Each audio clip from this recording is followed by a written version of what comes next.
really serious one. Is the two-child benefit cap to blame for poverty? It's a simple question with a very complex answer, I'm sure. 0207 862 2222 is the number you need. Now, the Prime Minister, Keir Starmer, has been warned that the cap has contributed to a widening gap in regional poverty and that almost half of all children in some towns and cities are living below the breadline.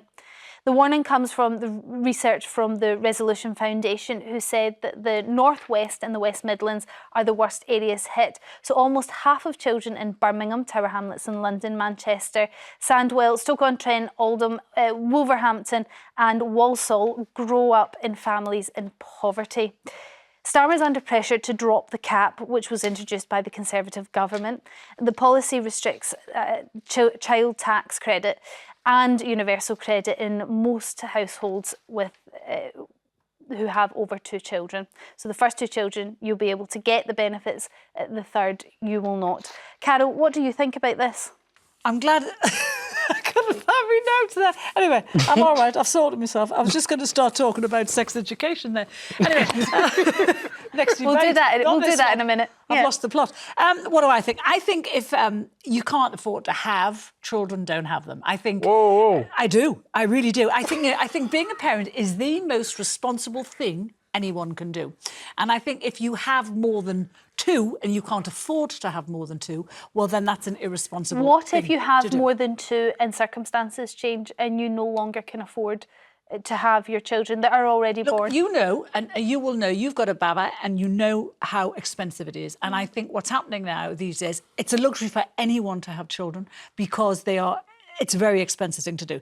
Middle-class people very rarely have more than 2. Rich people can have as many as they want because they can afford it, they pay their own bills. But I think we cannot have a system where you are not earning enough money, yet you keep on producing children. I think that is not sustainable. The state should not have to pay for those decisions. Yeah, I mean, basically that's what I think. And I think people, you know, if you're... We know that contraception is free. We know that you can limit the amount of children you have. Why are you laughing, Marvyn? Do you think people get pregnant by... Well, it's a debate You're stumping me on levels... You're growing in my stumpment. I have no other words for it. What? Today is a special day for It's you. your stumpment. You just now equated astonishment, the birth of children to a £40 a week subsidy from the government. I said you shouldn't have them because that £40 a week is now somehow more important than the life of an actual child. The reality is when we talk about... Do not put words in. I didn't say that. That is what it means in reverse. Didn't say it. In reality, if people are having more and more children, it is about, yes, you should have a form of consideration. But the fact is, we're talking about not particularly a huge amount of money here, but it does a big difference in this particular climate. And after years and years and years of having budget squeezed, Labour could find themselves becoming really unstuck here. It's a massive issue with a lot of pressure. The hard thing from their point of view... We're talking about £3 billion if we drop the cap. It is, That's not a small amount of money, really difficult. It's really difficult to do outside of a budget term. And so they've obviously come into power and they've made some immediate changes. But as Rachel Reeves has laid out very, very clearly, the finances of this country is in an absolute disarray. There's a lot of money missing. They are trying to find ways of juggling the budgets to make it happen, and they haven't found one yet. So their way of juggling the budget to make that happen is to take the winter fuel allowance of elderly people and give it to people... Who can afford it? They cannot afford it. I'm starting to get I'm sorry. Into whataboutism and then looking at other ways that they're spending money. There are millions of pensioners who are on nothing but the state pension and they cannot... Carole doesn't agree. I want to focus on the 2-child cap because just because some people are suffering doesn't mean other people should have to suffer as well. But I think Carole has a point, and you laughed all the way through when she was talking about this, and when she said that if you couldn't... I did not. You said that. I did not equate it to that. All she said was, if you can't afford to have a child, you shouldn't have children. Now, of course, people have children and their circumstances change, and that is incredibly hard. The children are here. But what about people that are having children that can't afford them, that they're already on Nobody's benefits? having children to receive £40 a week in benefits. Nobody's doing that. That's not a strategy for anybody's life or welfare. The fact is the children that are here as a country, we should be making sure that they're looked after. Because if we don't pay for them now, we'll pay for them down the line anyway. Why does the state so have the to reality, look so the after reality other is, because that's the country that we are. We are a civilized, structured country, and we do those things. In maintaining the 2-child cap, that it might make somebody who is on benefits think twice about having a child? Because as you said, 40 quid a week isn't going to cover the cost of a child. We're imposing our will on other people and their family planning choices. The fact is, because they're taking money from the state for their choices. The reality is that 100% you can have an argument to some degree, but that is not the answer to this particular problem. The fact that this many people are in poverty, it's important that we act fast. And when a new budget comes along in the autumn, I would like to see that included. OK, Denise from Durham, what's your view on this? Do we keep the cap or let it go? We definitely keep the cap. I think it's a disgrace that keep having children. There was a lady on telly last week. She had 5 children and she's complaining that she doesn't get any benefits or anything for the other 3. To take on Marvyn's point here, and it's a good point to make, do you think that there are women out there that are having children for 40 quid a week? No, I don't. No. So they're possibly not making the decision based on the cap anyway. They're making the decision based on other things, whatever they might be. So the children are now here. Is it our responsibility as a society to provide for those children? No, it's irresponsible, totally. And especially now, the mess the country's in, stopping the pensioners' heating allowance, and I am a pensioner, by the way, I'm still working. I just think that it's about time that people... I mean, it's all right saying putting the cap on and people should be allowed to have as many children as they want. Oh, yes, and then there's all the childcare costs, education, NHS. Yes. Pensioners who end up poorly because of the heating. Yes, she's exactly right. To get the service on the NHS because there's such a backlog. OK, it's really difficult when people start comparing one person not getting benefits to another person not getting benefits because nobody should be suffering. It's lots of people. Carole, then think about it like this. Why should a child suffer?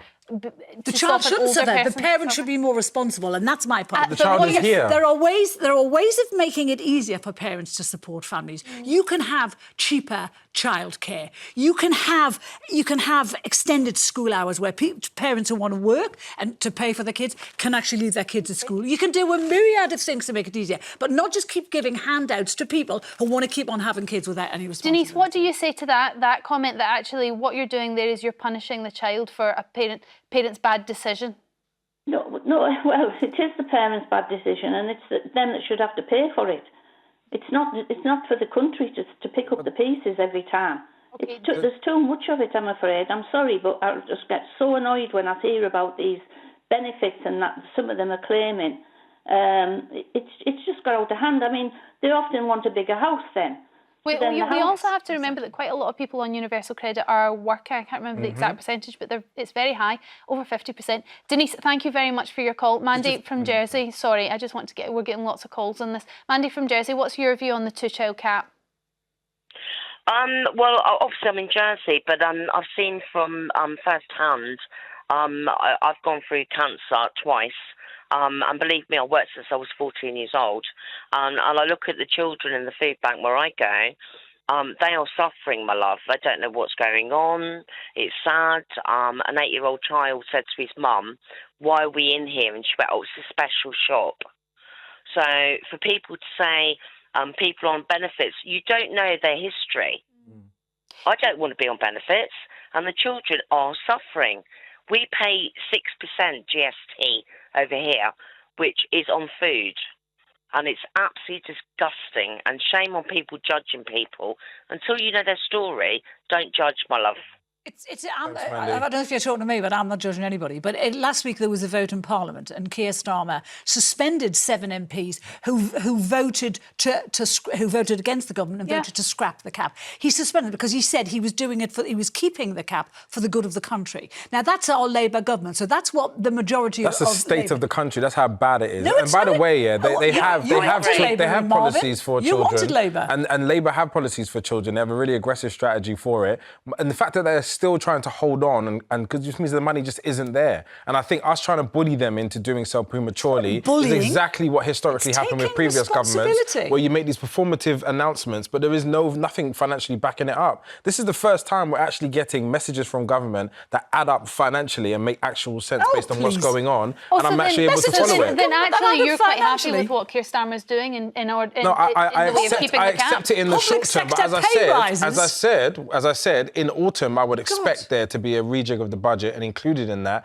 is an answer to this particular problem, because it is incredibly urgent. But this sort of, Labour have been in power for literally 5 weeks, and it's like you're not doing this, as if they've been planning this for the last 5 years. They had a vote on this. They had a vote on this last week, Marvyn, and they voted to keep the cap. Because they've said why. They've explained it really well. They've said it's for the good of the country. That's what they've explained it really well. They laid out finances. I think you're both in agreement here, weirdly, and yet you're arguing about it. You both see that there is a benefit. I'm sharing my view. Do you actually think it is responsible to have 3, 4, 5 kids if you're not working, if you don't have a house to accommodate that, and you don't know why, though.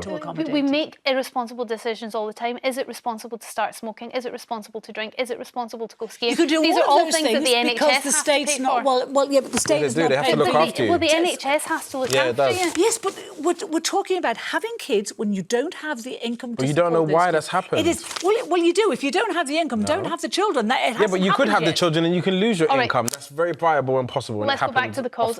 Mandy, thank you very much. Sandra from Devon, what's your thoughts on the 2-child cap? Should it be lifted? No, definitely. I mean, quite frankly, I think they're very lucky to have any help at all. Who are we talking about here? People with children? Yes, well, I've had a child. I had a child in the 60s, and you never got any money for your first child. I had no more children after that. I fed her, I clothed her, I looked after her. She has grown up happily and healthily without any help at all. I think, I'm sorry, there's too much entitlement in this country now and less reliance on yourself. Sandra, that may very well be true. I mean, I think the circumstances are different now as well, in terms of there's a cost of living crisis and there's lots of other things that we have to take into consideration. Also, people on benefits are working as well. I think there's an idea that a lot of people on universal credit are just sitting at home, not getting up with their alarm. I grew up at a time when parents got no help.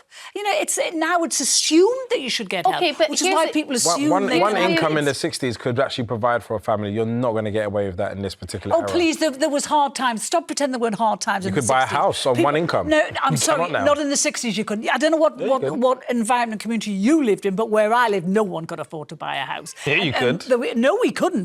My parents could not. So it really is that simple. My parents both had 2 jobs and they looked after it. And that's why my mum never had more kids, for the simple reason that she couldn't afford it. OK, Sandra, I understand that it must have been incredibly hard for you. Another way of flipping this on its head, because I have to play devil's advocate, is that because it was hard for you, we're trying to make it easier for families now. And isn't that a good thing, that we're trying to make things a little bit easier for people? Also, we have a dwindling birth rate, and so we need people to have more children, particularly if we don't want a net positive migration. So it all sort of links in together. Is it not worth helping people out when they're having a hard time? I can understand if people have had children and then something goes wrong and they need help. But there are ways. I mean, and this goal of always owning a house. My mother never owned a house. My grandmother never owned a house. When I was brought up, it was quite acceptable for people just to be renting, and to have the aspiration of owning your own house when you were ordinary working class was not around. It's a question there again of